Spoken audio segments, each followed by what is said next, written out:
Hollywood stars have been pushing themselves to the limit for ages when it comes to big-budget action flicks. But in the past 2 decades, things have gotten really crazy. Just look at every superhero in the Marvel Cinematic Universe and you'll know what we're talking about. This year, it's Alexander Skarsgård's time to shine as a hulking Viking in the Northman. First up, what's the Northman? So Skarsgård's been acting for a while now, since 1984 actually, but he's never had a role that showed off grit. The closest thing we've gotten to that was him in the role of Tarzan in 2016, but even then he was pretty fresh-faced and mostly just lean. We guess he never lived down his pretty boy role from True Blood, but we doubt he has too many complaints, though he did recently comment on how he's never been taken seriously as an actor. Regardless, The Northman is an epic that does away with those notions of what Skarsgård's capable of and gives the actor a lot more to work with, or rather, work out. But The Northman is a classic revenge tale told during the Viking Age, when Norsemen from countries like Denmark and Sweden traveled across Europe and even to North America. It was a time of conquest, trade, and intrigue, and a setting ripe for such a tale as the Northman seeks to tell. Skarsgård portrays Amleth, a young boy that grows up with only one thing on his mind: revenge for his uncle killing his father, kidnapping his mother, and burning his village to the ground. Skarsgård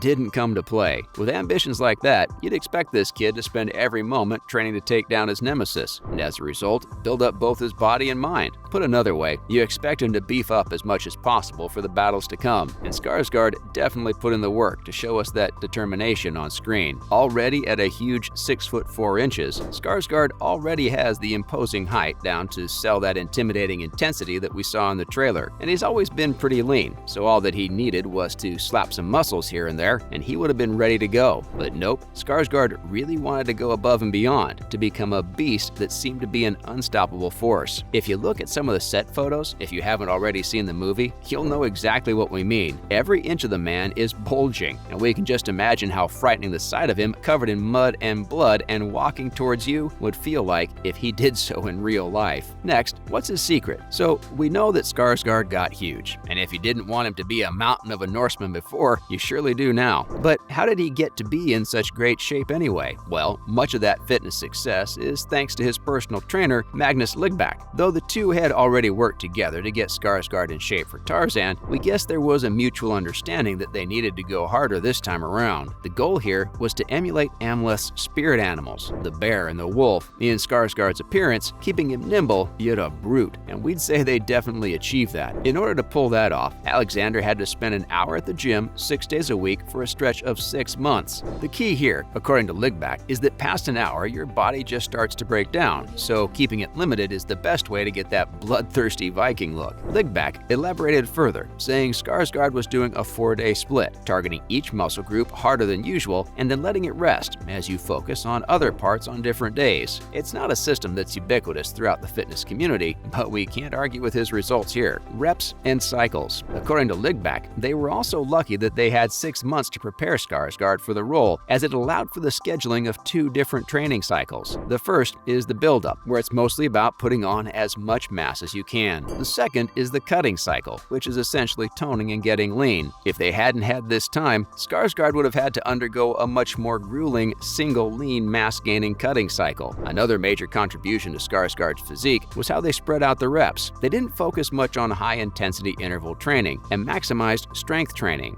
They reduced the amount of reps while increasing the weights after every sequence of sets, breaking for about 3 to 5 minutes. It's believed that this increases the amount of strength when training, as opposed to size, which is not what they were going for. As a bonus, and something that's not that necessary unless you're going to seek vengeance of your own, Skarsgård also worked out his hip and shoulder stability and mobility, such that he could more convincingly swing an axe around on the set. And now, what's the takeaway? Well, Ligback may have been responsible for directing the actor to achieve that intense physique, but as he says himself, all credit should go to the actor. Ligback told interviewers that though they would sometimes take a day off from working out when needed, Skarsgård was never the one to budge, and instead the trainer himself had to call it. It's that determination that gets you to where Skarsgård's gotten, and of course, a well-managed diet. The actor revealed that he had been constantly eating prior to shooting and during shooting as well, and would always feel full. It's estimated that he was eating about 7,000 calories a day. That's insane, and we can see where all that mass has gone. If you're still adamant on emulating the actor's gains, we do also know part of his routine. When he was targeting his arms, he did 3 to 4 sets of easy bar bicep curls, about 10 reps each. And you can do the same number of reps and sets for these others as well. For leg day, he did sets of kettlebell Bulgarian split squats. And lastly, for his back and abdomen, he did sets of landmine rotations, which you could push to 20 reps if you really want to. Just remember, it's not about the reps, it's about the weight. Good luck on your journey to being Valhalla ready. Next, in other news, Northman VOD release dates announced. We don't know about you guys, but we've been anxiously awaiting for any sort of announcement from Eggers and the production company about when the Northman will be out on DVD or streaming. The movie came out on April 22nd, so we expected that it would be a while before we got any concrete news about when we'd be able to watch it from the comfort of our homes. But Odin is merciful, and so is Eggers. Less than a month after its release, we finally got confirmation about the video-on-demand release date for the show, and it is way closer than we could have imagined. It's actually going to be available this week, on Friday, according to a tweet from the official Twitter account. That's insane, and it reminds me of when Halo Infinite just dropped its free player. In the words of Sheev Palpatine, it's a surprise, to be sure, but a welcome one. A critical success, a box office bomb. Unfortunately, despite how much we love the movie, it doesn't seem like audiences around America felt the same. The movie was produced on a budget of around $70 to $90 million, but has so far only made $27 million worldwide. It's a disappointing outcome for Eggers, whose other movies like The Lighthouse suffer the same results in the box office. But he might be able to take solace in the fact that, just like The Lighthouse, this movie has received rave reviews from critics around the globe. As with most movies that have heavy artistic and indie elements, we're not surprised that this didn't do well in the box office. It just seems like the nature of things for a big-budget generic fare like the Fast and the Furious movies to make the big bucks. It's definitely disappointing, and it serves only to solidify the sentiment at large-scale production companies that risks aren't worth taking, and that the regular schlock of modern cinema is where the money is at. Eggers actually told The New Yorker that an audience member had written that you need a master's degree in Viking history to understand the movie. We don't agree with that sentiment. Consider all of the major historical fiction movies of the past, from Ben-Hur to the modern classic Gladiator. It's not that viewers don't have the background knowledge to understand these movies, as they likely didn't when either of those previously mentioned movies came out. So we have to assume that it's a consequence of the direction that most blockbusters these days have been taking. The environment is such that movies like this can no longer thrive in theaters, and instead we're left to watch bloated CGI messes that have nothing of substance to say or to show. That's a wrap for this video. What are your thoughts on why The Northman underperformed at the box office? Let us know in the comments below. Make sure to give this video a thumbs up and subscribe to our channel for more videos like this. See you in the next one.